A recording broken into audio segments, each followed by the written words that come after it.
Vamos fazer então um esquema aqui de botar no YouTube esses slides, esses PowerPoints sobre investimento no mercado de ação dos Estados Unidos. Então, primeirão de todos, introdução, né? Mercado de ações dos Estados Unidos. O que é importante aqui?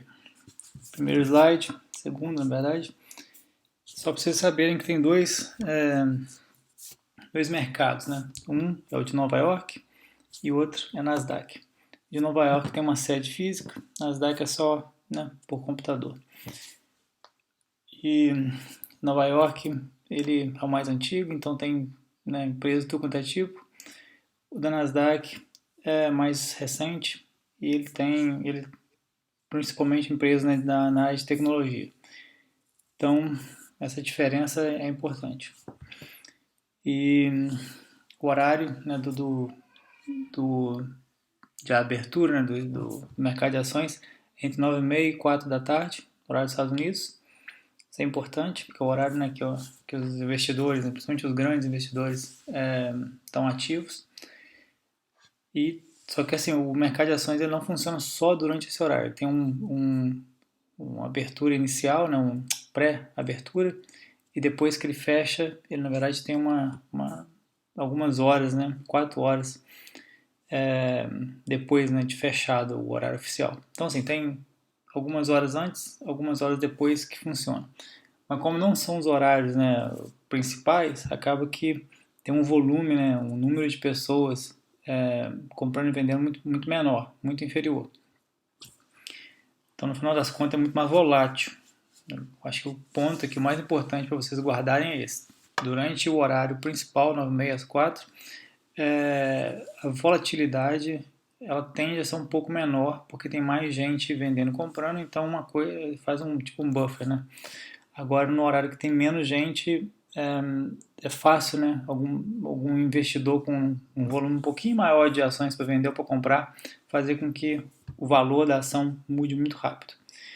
Enfim, então essas informações principais aqui, o resto é mais detalhe que às vezes é útil, mas de modo geral não tanto.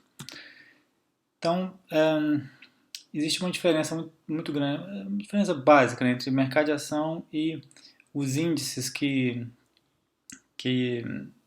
né, como se fosse, né, que refletissem, né, esses mercados. Então, o mercado de ação, né, é coisa física, né, apesar da Nasdaq não ter uma sede física, mas a ideia é de que são coisas físicas, né, existem contratos, existem empresas que realmente são listadas e, enfim. Agora, os índices são, na verdade, uma cesta de ações, né? Tipo, uma lista de ações que estão, de uma forma ou de outra, normalizadas, né? Tipo, são balanceadas. A maioria dos índices é feita dessa forma. Você tem 10 ações, vamos supor que são maiores, teriam um peso maior, ou que tem um preço maior, tem um peso maior. Enfim, elas de modo geral, elas são tem uma média ponderada, né? Não é uma média simples, não. E isso tem diferença porque nem todos os índices são a média é feita da mesma forma. Então, assim, os índices principais são os índices que pegam, né, o mercado como um todo, né? Então, o mercado dos Estados Unidos, que o índice que pega ele é o S&P 500, S&P 500. Eles pegam, ele se baseia nas 500 maiores empresas que são listadas nos Estados Unidos. Então, no caso que são literalmente todas as empresas, dentre todas as empresas listadas nos Estados Unidos, as 500 maiores. Então, pode ser Nasdaq, pode ser de Nova York, não importa. E aqui a normalização é feita por capitalização. O que significa isso? Se a empresa ela for, se a avaliação, né, de mercado for, sei lá, por exemplo, Microsoft, pouco acima de 1 trilhão, ela vai ter um peso muito maior do que uma empresa que dessas várias agora estão tentando buscar vacina, né, contra o coronavírus, elas estão na faixa ali de entre 1 e 10 bilhões, a maioria delas. Tem as grandes também, mas de modo geral, várias delas estão nessa faixa. Então, assim, o peso delas é nulo, né, para o índice, enquanto que o peso da Microsoft é enorme. Microsoft, Facebook, Google, enfim. A Nasdaq, a lista, né, de empresas que estão nesse índice são todas as empresas listadas na Nasdaq. Só que aqui tem o mesmo, né, média. A média é feita por capitalização. Então, no final das contas, apesar de ter todas as empresas, o índice, o valor do índice, ele é muito proporcional à flutuação de preço das grandes empresas. A Dow Jones é um índice antigo, um dos primeiros que surgiu, por isso que existe até hoje, e a grande vantagem dele é que a vantagem e desvantagem é que ele é feito, a lista, né, de 30 empresas que estão lá, é feito arbitrariamente. Eles colocam as empresas que eles querem. Só que a ideia é ter empresas que são líderes no mercado delas e que mais ou menos todos os mercados principais têm um representante lá. Então a ideia é mais ou menos essa, mas é um negócio meio arbitrário. E aqui a forma como eles fizeram a média é baseada pelo preço. Só que aí tem um detalhe. O preço não é o preço da ação que você vai ver hoje. Por exemplo, se você for lá e ver uma ação que está listada, McDonald's, se o preço for 100, e uma outra empresa, por exemplo, Home Depot, que é uma empresa muito grande também nos Estados Unidos que vende coisas para casa, vamos supor que o Home Depot esteja a 200. Talvez, na hora que eles vão fazer a normalização, o McDonald's vai ter um peso maior. Por que isso? Porque ao longo dos anos acontece do valor das ações ficarem um valor numericamente muito alto e eles, por exemplo, chega a 1.000. E aí a empresa julga que são valores, por serem muito altos, fazem com que a ação fique elitista, né? Ou seja, menos gente vai comprar porque custa muito dinheiro, um estoque individual. Porque quando você compra o estoque, você tem que comprar o estoque não, por unidade, né? Você não compra metade do estoque. Então, as empresas elas fazem o que é chamado de split. Split basicamente você dividir realmente a ação. Se fosse uma ação tem um valor de 1.000, você pode fazer um split 1 para 10. Então, em vez daquela ação que valia 1.000 antes, agora quem tem aquela uma ação, na verdade, passa a ter 10 ações valendo 100 cada uma. Então, esses splits eles fazem com que o valor, né, numérico da ação ela diminua, mas né, a pessoa que tem, né, que tem aquela ação, ele não perde valor, né, porque ele continua tendo os mesmos 1.000, porém, numericamente ele tem mais ações. Então, enfim, isso no final das contas faz com que é muito difícil, né, não é intuitivo qual empresa que vai ter um peso, né, maior na Dow. Você tem que realmente cavucar aí para descobrir. Então, mas, enfim, o que é importante é que a Dow ela é mais ou menos representativa das empresas, né, de modo geral, nos Estados Unidos, das grandes áreas. E o Russell 2000, né, o Russell 2000, na verdade o Russell é um índice antigo também, existe o 3000, 2000, existem outros. O 3000, né, ele pega mais ou menos todas as empresas do mercado de ações. E o 2000, então assim, o 3000 pouca gente usa porque na verdade tem o S&P que é mais popular. Então o 2000 ele é muito popular por quê? Porque ele pega as 2.000 empresas com menor capitalização. Ou seja, são as 2.000 empresas que numa lista decrescente de valor de mercado, você exclui as 1.000 primeiras e pega as outras 2.000. E elas tendem a ficar em torno de valores valor de mercado abaixo de 10 bilhões. Isso não é uma regra, assim, né? Você acha em torno de 13, 15 bilhões, mas de modo geral em torno de 10 bilhões.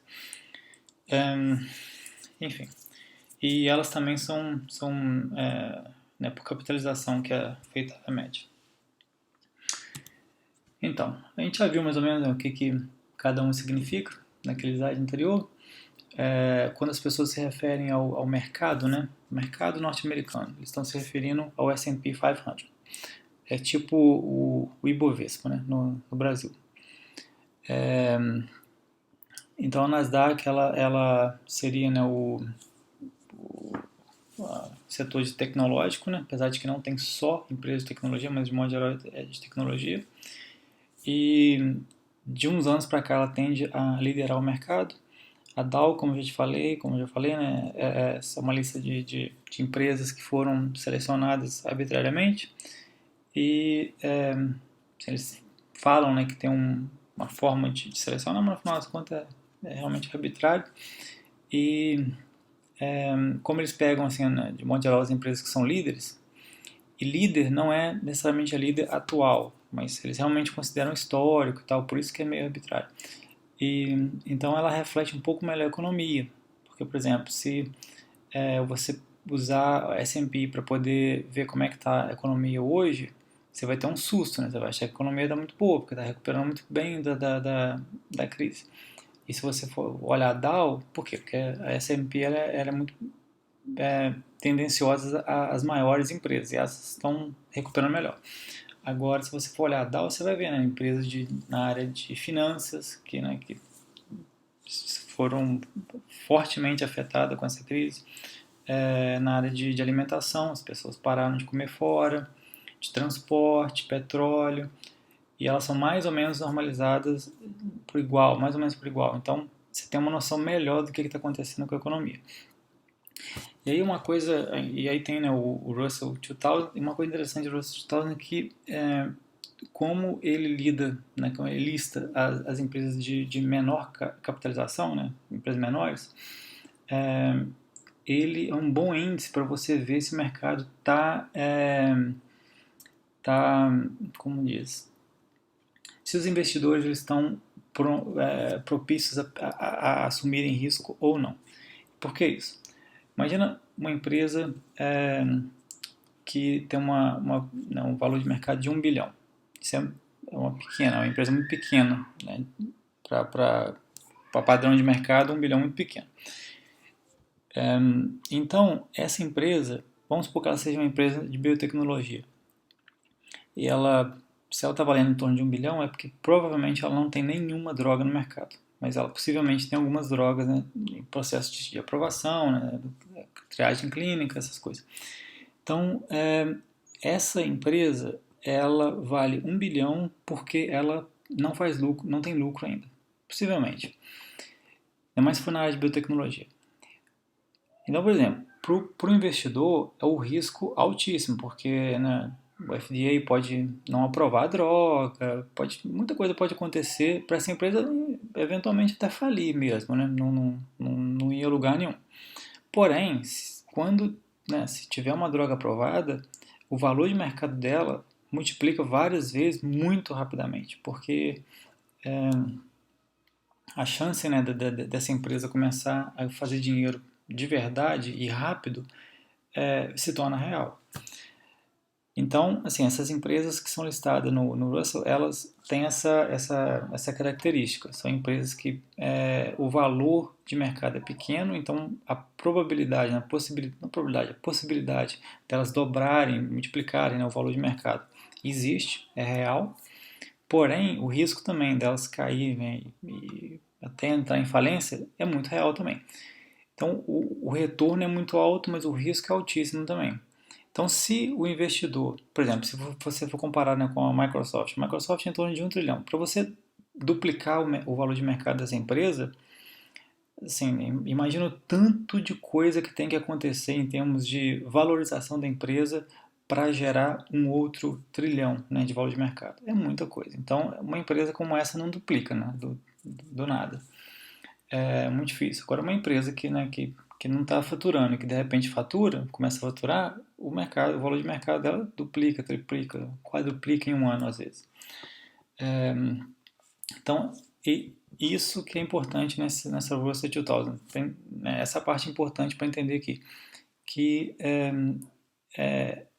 como as empresas elas oferecem uma performance, um potencial de performance muito alto, né, de retorno muito alto, porém o risco também é muito alto, o investidor só vai botar dinheiro ali se tiver certeza de que o mercado está subindo e com previsão de continuar subindo. Isso é importante, tem que ter previsão também de continuar subindo.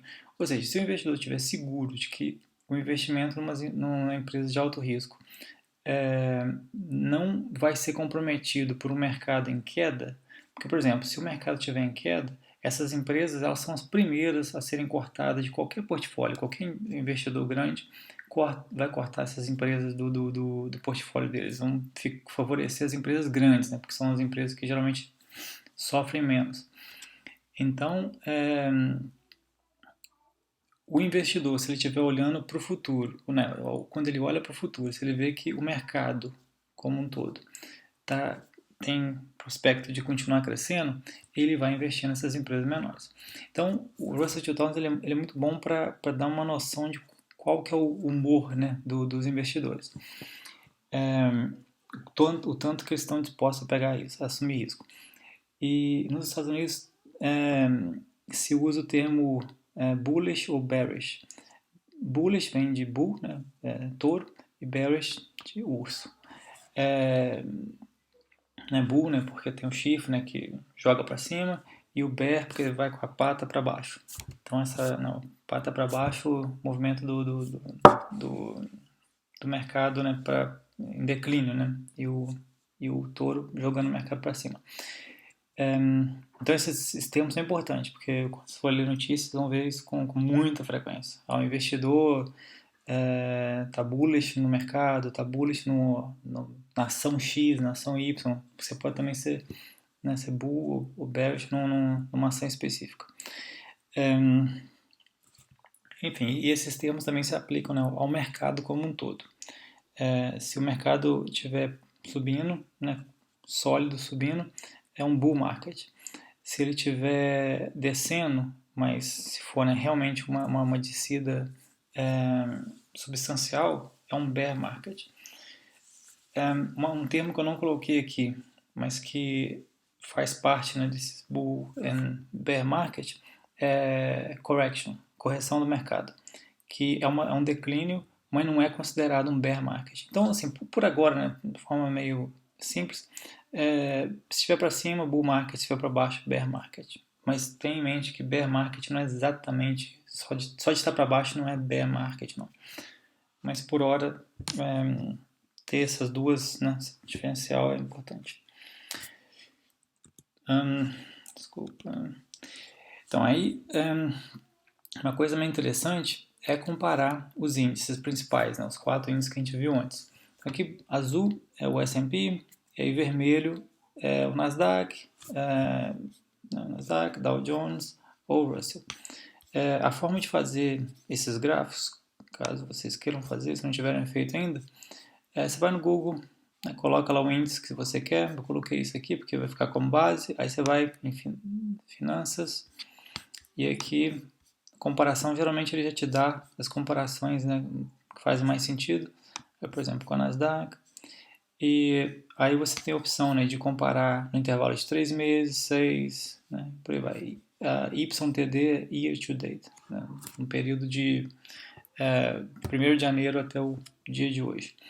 E aí toda vez que você, por exemplo, clicou 3 meses, aí ele vai colocar o valor do S&P e o valor do Nasdaq há 3 meses atrás, como sendo marco zero para os dois, e a partir dali ele vai, né, fazer a comparação. Então, por exemplo, se você comparar 5 anos, você vai ver que, né, que tem uma diferença muito grande, né, nos dados mais recentes. Se você for comparar 6 meses, tá vendo aqui, parece que eles já estavam mais justos, né, mais juntos, mas é porque o ponto de início deles, no caso aqui, foi mais justo, né, foi mais próximo, porém se você vê que na verdade não era tão assim. Então, só tem isso em mente, né, porque eles fazem os marcos zero para todos. Isso é interessante, porque principalmente essa do ano presente, né? Para poder colocar o marco zero dia 1 de janeiro, mas também você pode ver a longa data, a longo prazo, e você também pode ver o máximo, e esse máximo eu não sei exatamente por que ele escolhe, porque, por exemplo, os dois, talvez o Nasdaq foi de 80, eu não sei. E aí você vê aqui, né, se for comparar se for pegar essa distância toda, esse período de intervalo todo, você vai ver que nessa época, tá vendo? Isso aqui foi a bolha .com, né? .com bubble, que criou, né, uma crise financeira muito grande nos Estados Unidos. E ela é chamada de .com justamente porque foi quando teve o boom, né, da internet e tal. E naquela época você vê, né, claramente que é bem óbvio que o mercado, né, que mais sofreu, que mais subiu, mas que também mais sofreu, né, na queda foi a Nasdaq. Enquanto que o S&P, né, ele teve uma queda, obviamente, mas foi bem mais suave, porque essa crise ela afetou principalmente as empresas de base tecnológica. Aqui surgiu, né, tipo, o Amazon, né, surgiu o Facebook dessa época, e, mas você vê, né, que do mesmo jeito que subiu, é, né, tipo, teve essa bolha, é, depois também ele relativamente rápido recuperou. E assim, essa bolha que ela surgiu por causa da internet. A internet não foi para lugar nenhum, né? Então, obviamente, aqui a gente teve também esse aumento que agora nada indica que vai parar, né? Tipo, você vê aqui comparar nesse intervalo, mesmo com essa bolha, é, a Nasdaq já, né, 6 vezes mais, enquanto que teve uma performance entre 2 e 3 vezes maior do que o mercado como um todo. Enfim, a Dow Jones não tem tanta diferença assim, e é esperado, né, porque você imagina que o mercado, no S&P, ele, de um modo geral, ele vai ter que acompanhar a economia, né, a economia real. Só que, por outro lado, a Dow ela tem as empresas líderes, né, nos setores dela. Então, ela tem que performar um pouquinho melhor, mas não muito melhor também. Porque eles são líderes em termos de venda, em termos de dominância, de monopólio, mas não necessariamente eles são líderes em termos de lucro, de performance. Então, tem uma diferença aí também. Então, por isso que elas são mais justas, né, praticamente igual. Diferença pequena. O Russell, você vê que nesse intervalo, né, de não muitos anos menos que o Nasdaq, é o máximo, né, que você consegue pegar no Google, você vê que é muito volátil. Quando sobe, sobe muito forte, e quando cai, também cai bem, bem severa, né, as quedas. Ano passado caiu muito severo, depois subiu. Então, assim, e você vê que quando o mercado está numa subida, ele também, né, vai subir e mais forte, né? Tá vendo? A diferença ela fica maior. Agora, quando o mercado, vamos supor, que nem aqui teve uma pausa, né? O mercado ficou um pouco mais. Foi num platô. O Russell caiu. Por quê? Porque o investidor ficou inseguro com o mercado. Aqui deu uma caída. Essa época que eu lembro foi essa guerra, né, entre a China e Estados Unidos, né, essa guerra comercial. Deu uma caída, mas você vê que a queda foi muito maior, né, para as empresas pequenas, menores. Enfim. Então, se você for comparar a performance a longo prazo, o Russell ele perde. Mas se você for pensar que uma pessoa, um investidor, ele ficou fazendo o ping-pong, né? Comprou quando sentiu que o mercado estava na alta, vendeu, esperou, comprou de novo, a performance pode ser muito maior. Então, o retorno dessas empresas pode ser muito maior. Sem falar também que aqui a gente está falando de média, né? Tem várias empresas individuais aí que tem um perfil um pouco diferente. E aqui, né, só mostrando esse ano, para ver, né, tecnologia está liderando a recuperação, a Dow, que, né, reflete um pouco melhor o mercado real, está se recuperando mais lentamente, porque a gente sabe muito bem, né, que o mercado não está se recuperando bem. E, né, lembrar também que a Dow, né, tem empresas na área de aviação, né, de alimentação, por aí vai. E o Russell ele caiu mais Só que a recuperação, apesar de ser bem volátil, bem mais volátil, você vê que ela, tipo assim, né, a taxa de recuperação não está muito fora da taxa do mercado geral. Então, aparentemente, o investidor tá bullish, né? E, então, assim, só para recapitular, o que é importante aqui, horário, né, de funcionamento da mercado de ação, lembrando que também tem, né, transações fora desse horário. Lembrar, né, que tem vários índices de estoque, e eles são a média feita de forma diferente, dependendo de um ou outro. Os índices principais são esses aqui, que a gente já viu antes. S&P, que seria o mercado, e Nasdaq, tecnologia, Dow, mais o mercado em si, né, porque pega só os líderes em áreas diferentes, e o Russell, né, os cachorro pequeno. E, né, e lembrar desse conceito de bull versus bear. E é isso aí.